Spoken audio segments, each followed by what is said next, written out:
draft day edition of The Next Wave with our pal Stephen Ellis, our prospect analyst at Daily Faceoff. And Stephen, you wrote a great piece today. And there's a lot of people who, really don't get dialed into the draft until today. And then they're like, all right, what's happening? So Macklin Celebrini's going one. And you wrote today about what makes him so special. Why is he a deserving first overall pick? See, I hate using the term complete player because you can always get better at something. But this is about as complete of a prospect that you're going to find at this age, at this time.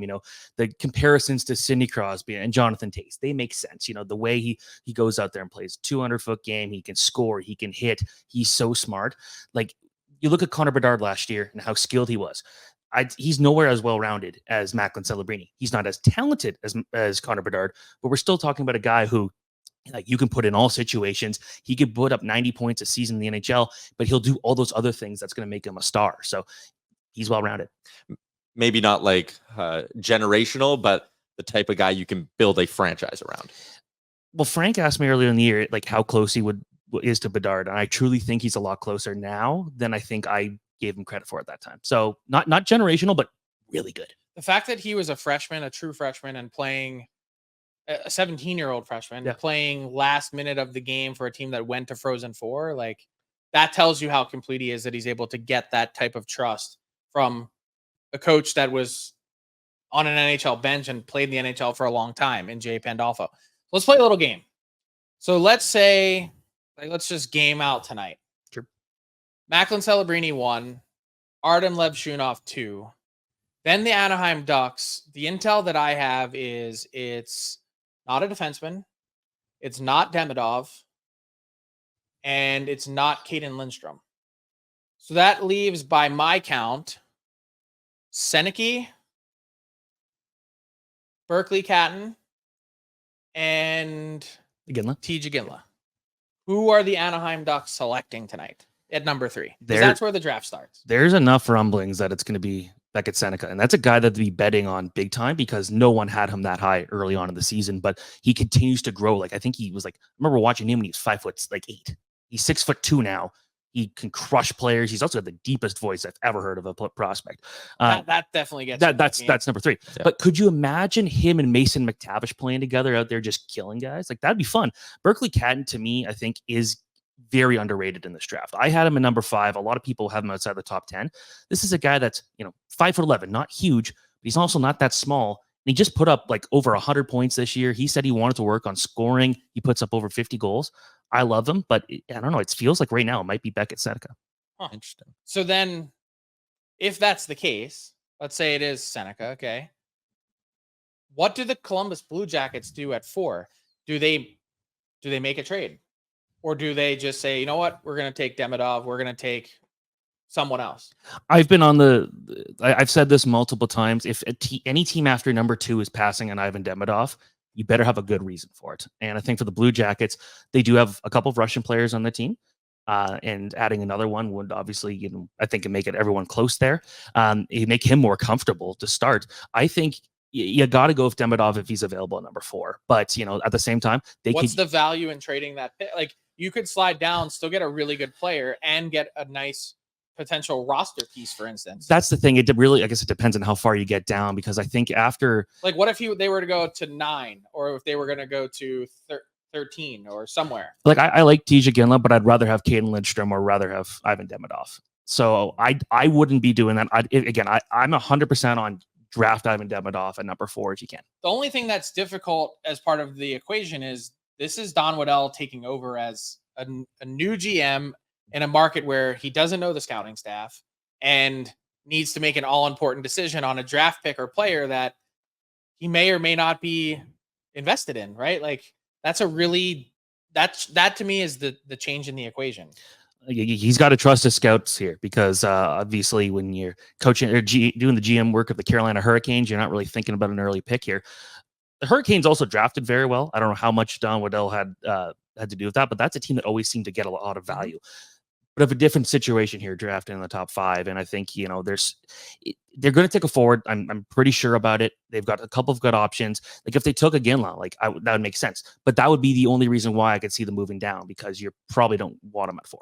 So then let's talk about the Calgary Flames and a Ginla, because to me that's a fascinating one. Jerome McGinley works in the organization. He's one of Craig Conroy's closest friends.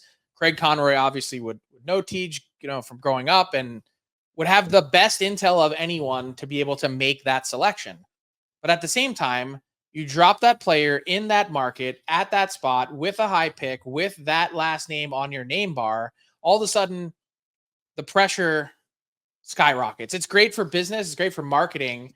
And obviously, he's a really talented, authentic pick. I'm not saying it's a reach. I'm just saying if you do it, how does he handle that?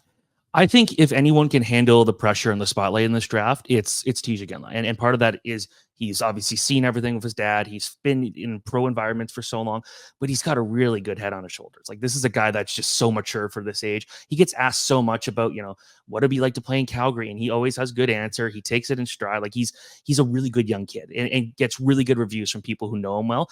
I think if he goes to Calgary again, it makes sense. At the same time, I feel like they actually probably need someone more like a defenseman. If Anton Salayev is out there, like, do they go with him? We'll see. But I think, if it's a good fit, I think he'll be able to handle it. I'm not too worried about it. How much do you think Salayev's draft stock has changed in the last bit because he's let everyone know that he's going to be honoring his contract in Russia and will be playing there through 2026, kind of like Michkov last year?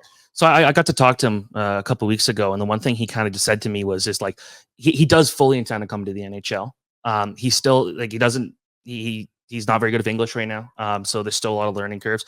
I think the best thing for him is, like, even if it's a couple of years, I still think he should be doing the full KHL contract regardless, just because there's a guy who still has to develop a lot of things here. He needs to get that ice time. He needs to be able to be a more effective goal scorer if he's going to be, this two-way threat that he's got the potential to do.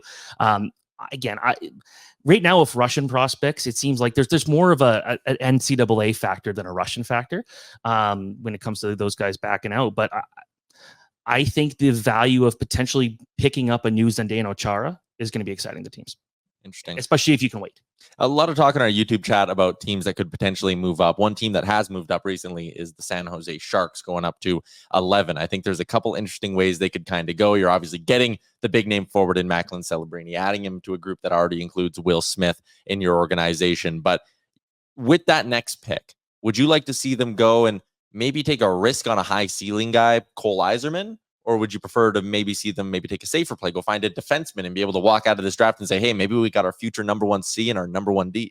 So I've made it clear how much I love Cole Yzerman. And I think that it seems like kind of the conversation this week is that teams are a lot higher on him than maybe the public is. And that's because you watch him, you see one of the most competitive players in this draft. And he doesn't get credit for that. Like, watching him throughout the year, starting in September, I felt like he was still just all about getting goals. But when he figured out he couldn't just beat college teams by just scoring goals, and he had to be this more aggressive player, he got so much better and more effective. But at the same time, but them moving up, I think Cole Yzerman could still be around had they stayed at that number 14 pick, which makes me think, are they trying to go for Yakimchuk? And that's one where, because we don't expect the Sharks to be that good anytime soon, they could be patient with him because he is not a good skater and he struggles defensively. But he's got all the talent in the world. One of the most talented defensemen in this draft. Crazy. North of a point per game as a defenseman. And look at my penalty minutes, like 120 penalty minutes too. Like, this is a guy that's so difficult to play against. Like, when I asked guys at the draft combine, who's the toughest player to play against, they said Yakimchuk. But they got to be patient with him in his skating. I think they're taking a defenseman, but I think that's why they moved up, because if you do the math, you can see there's like 7-8 defensemen that are in that range in the top 11. You think there's going to be some forwards worked in. The math almost guarantees that they're going to get one of those guys. And I could see them going after Adam Jiricek too, because that's a guy that I think teams are high on, even though he missed so much time. I think he's going to end up in St. Louis. 16. That would be a good fit, I think, but it'll be interesting to see, because I know it seemed like it felt like teams were a lot higher on him than maybe a lot. It's a tough year for him. Yeah, couldn't play much, and he struggled before the injury, but you see the upside there.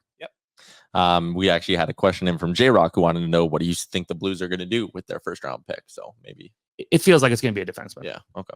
Interesting stuff. We're going to get to a few more inbox questions. Steven's going to stick around. So if you got any draft ones you want to throw in quickly, fire them our way. But that is the next wave with Steven Ellis. What's up, hockey fans? If you enjoyed that video, then you need to be hitting the subscribe button right here at Daily Faceoff. Exclusive interviews and analysis from our hockey insider Frank Saravalli, fantasy updates from Brock Sagan, and a daily live show at noon Eastern, Monday through Friday. You don't want to miss any of the fantastic content, so hit that subscribe button.